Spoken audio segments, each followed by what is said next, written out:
National Chairman of All Progressive Congress APC, Senator Abdullahi Adamu, and other prominent party leaders yesterday visited President-elect Bola Tinubu, who returned to the country on Monday after a month's stay in France. Tinubu had gone to take a rest after an exhausting presidential campaign, which culminated in the election on February 25. Other APC leaders on the national chairman's entourage during the visit included Speaker of the House of Representatives, Honorable Femi Gbajabiamila, Ekiti State Governor Biodun Oyebanji, Senator Godswill Akpabio, Jubrin Barao, Olamilekan Adeola, Opeyemi Bamidele, Emma Bocha, and Tokunbo Abiru, and Honorable James Faleke. Indications, however, emerged from the visit that the party's leadership might have decided on the zoning formula for the 10th National Assembly leadership, with the South-South allegedly penciled for Senate President, while the Northwest is being considered for speakership. Okay, Ayo.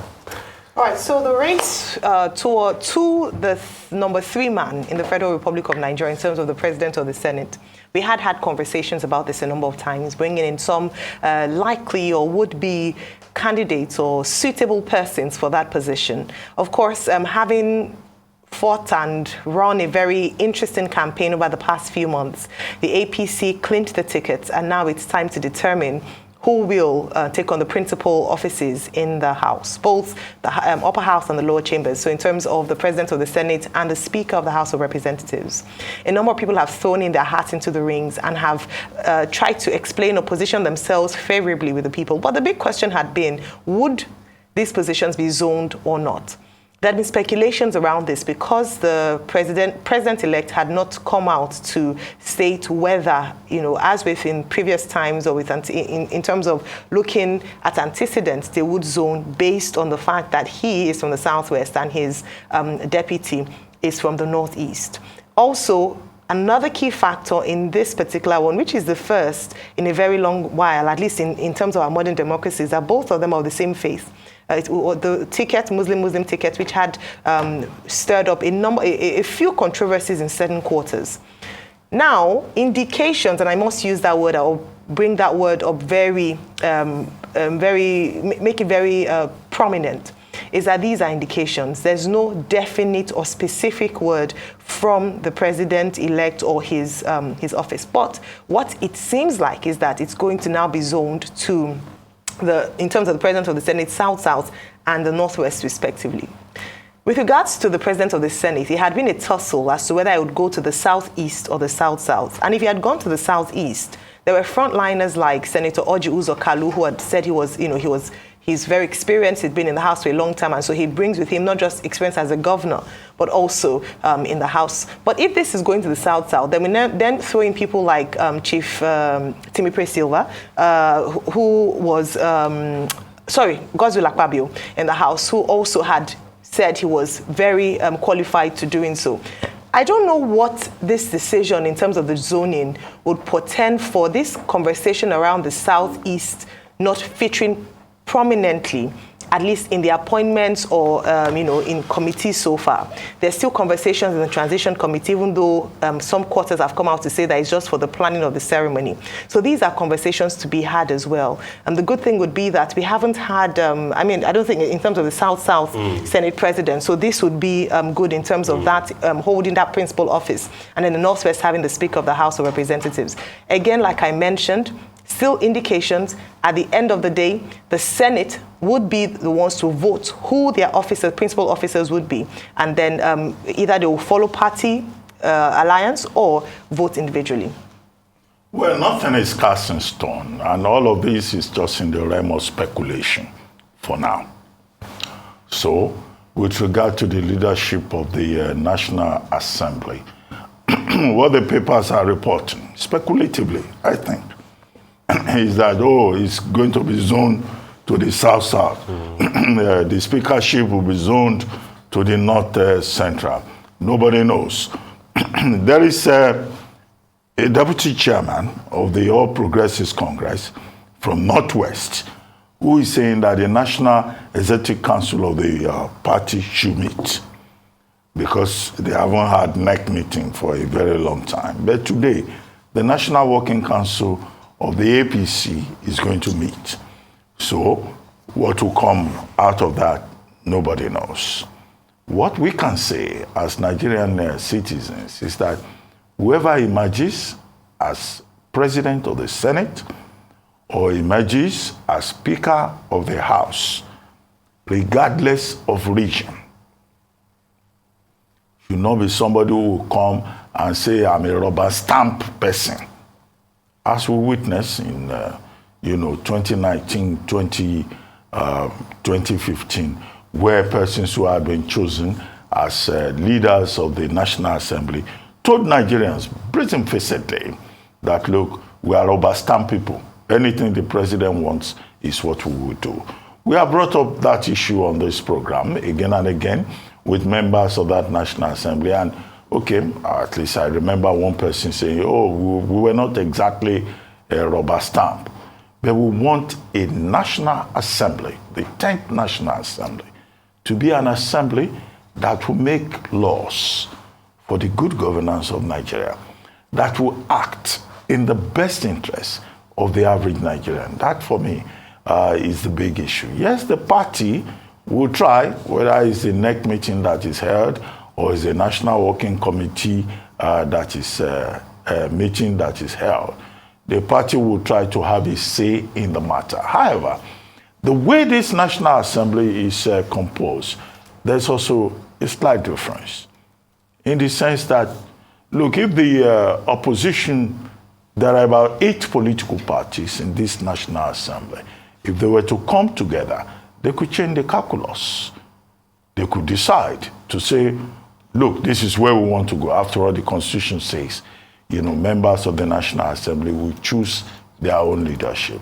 So, hence the, desperation within the APC, where when it comes to voting at the level of 2/3, the APC does not have an outright majority. So we're still likely to see a lot of drama in that regard before the inauguration of the National Assembly in June.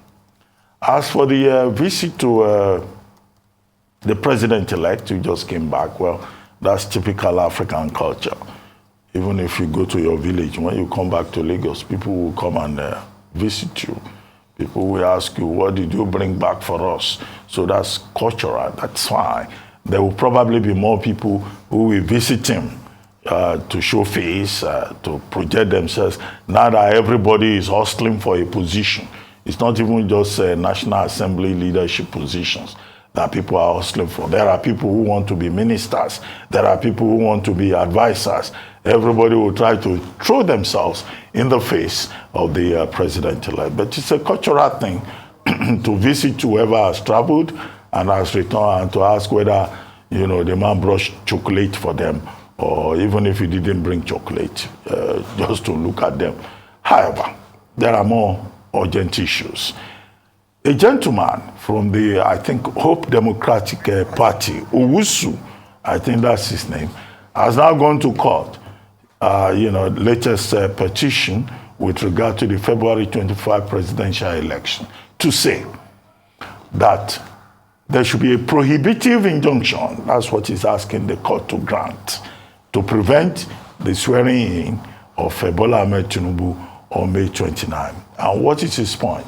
He says that since 2019 or 2015, he had gone to court to say that he was the winner of the 2019 election and that the Supreme Court of Nigeria has not taken a decision on that particular matter. Therefore, that matter has to be resolved before anybody would take a decision on the 2023 process. Well, okay, on the surface of it, it looks quite strange, but I don't think that the gentleman will succeed in this particular regard. So these are some of the developments within the polity, but more importantly, Asiwaju Bola Ahmed Tinubu, while he's preparing for the inauguration on May 29, has to be reminded constantly of the big issues on the table: inflation, crisis with the economy, fuel subsidy, and the level of courage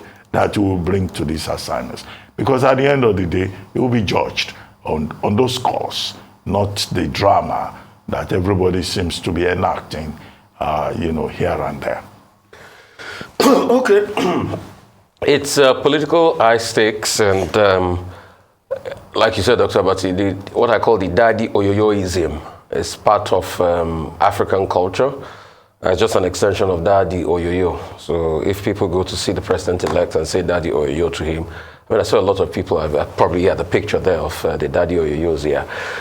It's well within their rights, but they didn't just go visit him for the sake of welcome him back. They went to visit because it's high-stake politicking. And it split down the line. There was no concrete outcome from the meeting that was released with the press, but everything is still sketchy. But I'm sure based on sources and people they talked to, they were saying about tilting, you know, probably to the South-South. But when you look at it, a lot of people, yes, have made their choice for the South-South, but on the surface of it, if my memory serves me right, I think the last time anybody from the South-South was Senate president could be, I think was Joseph Wyas in the 80s, yes. I think, and Joseph Wyas from Obudu. He passed recently. I think he's even been buried. He passed recently. So since then, we've never really had anybody from the South-South. What is always tilted is the first two terms of Olusegun Obasanjo, we had somebody obviously from the East, in the frame of Evan Enwerem as the first Senate president. Then we had Adolphus Wabara, then we had Ayim Pius Ayim, then we had Chuba Kadibo. So we've got people from the Southeast. I mean, and these are very, you know, eminent people in their own right. And afterwards, it's just oscillated through, you know, to all the regions. Also, when you look at it deeply, there's a possibility for a steal. But a lot of people have argued that, yeah, we're not going to have the case of a 2015, where the APC decided to cede it to Ahmed Lawan, but Bukola Saraki had other plans, and he rallied troops and he got people in. That will not happen, and hence the fact that they have learned their lesson, and that's why they were more a solid unit. But like you said, rightly, Dr. Abati, it's a very peculiar house. You have a house that is split across the fact that you have a lot of other political parties that if they find an alignment, then they can challenge for this. But very much, I doubt. That's another part to it. So I might be wrong, but I'm positing that, yeah, APC should be home and dry. But the contest will be, if you talk about South-South, then where do you put the Southeast, you know, that have agitated as a result of this? And if you are to give it to the Southeast, who do you give it to? A lot of people have also argued that, yeah, Senator Orji Uzokalo might want it, but he's not the most ranking senator out of the Southeast. I forget his name now. There's another senator that is higher ranking than him, right? That has been longer in the House. I forget his name now. So if you want to say in the level of hierarchy, it might not tilt towards Senator Orji Uzokalo. There's also a case of Godswill Akpabio there. Like I said, the daddy oyoyoism, he went there actually, and when he was granting an interview with journalists, I mean, he talked about the fact that he wants to do it. He's from the South-South. He pretty much fits the bill. How that will pan out, let's see how it pans out. And I think if on the balance of things, he ranks very high, because another person that will have been prominent in the South-South that will have, you know, been able to challenge it will have been the senator for Edo, but he lost re-election. I think Al-Mekina or something. Yeah, but he lost re-election. And now that's what Shomola is there. So there are a lot of permutations going on. And pretty much, yeah, Ozinazo, that's his name. Ozinazo, he ranks higher than Orji Uzokalo from the Southeast. But pretty much when you look at it empirically, it's going to be a fight down the middle. Also, they are tilting towards looking at the possibility of the North Central for the Speaker of the House of Reps to be able to balance things out. But all of these postulations, only time will tell. But it's interesting. High-stakes politicking has started. You have more meetings. You have more conversations. But let's go to the U.S. now, where President Joe Biden has announced that he's running for re-election. The release of Mr. Biden's campaign video comes precisely 4 years after announcing his previous bid for president. At 80, he's already the oldest president in U.S. history, but he's brushed concerns about that aside for his fitness for a second time. Instead, his announcement paves the way for a possible rematch against Donald J. Trump. The question we're facing is whether in the years ahead we have more freedom or less freedom, more rights or fewer. I know what I want the answer to be, and I think you do too. This is not a time to be complacent. That's why I'm running for re-election. Because I know America. I know we're good and decent people. I know we're still a country that believes in honesty and respect and treating each other with dignity. Okay, Ayo. Okay, so finally, I mean, there had already been speculations again around this before he made the announcement yesterday. I have to mention that yesterday was a historic date as well, as 4 years ago was when he also announced, 4 years to the date yesterday, was when he also began the race to the White House, which he successfully ran and emerged as president. Now, he's not just 80, he'll be 81 in November of 2023, November 24 to be exact. And if he does win at 82, he would again be the oldest. He was the oldest when he came on as president, beating Ronald Reagan's record. But beyond that, a few factors that voters in America will be looking at, obviously, number one is age. This has come to question a number of times, because if he does win, he'll be leaving office at the ripe old age of 86. The difference is that he has done a medical test and a fit to work assessment demonstrating that he is indeed fit to work. This was released, I think it was last year.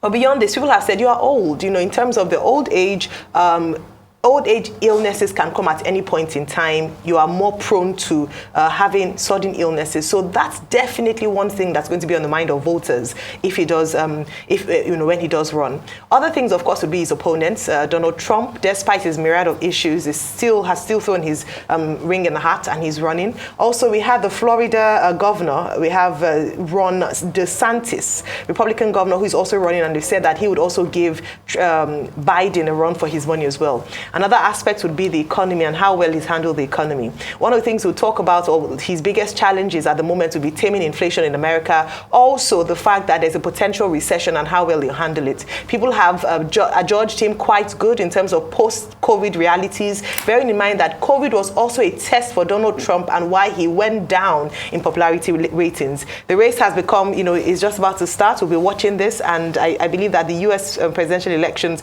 next year will be something to look forward to. Dr. Patu? Well, Joe Biden, oldest president in American history, is saying that, look, he's fit enough to still do the job. So it's natural for people to talk about his age. And he's saying, look, he can do it. 2, he launched a campaign, more or less, by announcing his interest in the 2024 race by saying, what he has started, he should be allowed to finish the job. And I'm sure that's very familiar to those of us here in Africa. When our leaders say they want another term in office, they're talking about, look, I have a plan and I have to finish it. Now, secondly, he's campaigning against Republican extremism. There was a reference in that video that he released about Make America Great again, extremists. He was talking about extremism. He also made a pitch about freedom. America, do you need more freedom or less freedom? And he said, look, I know what my choice is, more freedom, obviously. So, but what is interesting about this is that he's likely to have a rematch with Donald Trump, who, in spite of all his travails, as has been noted, is bound likely, to emerge as a candidate on the Republican side.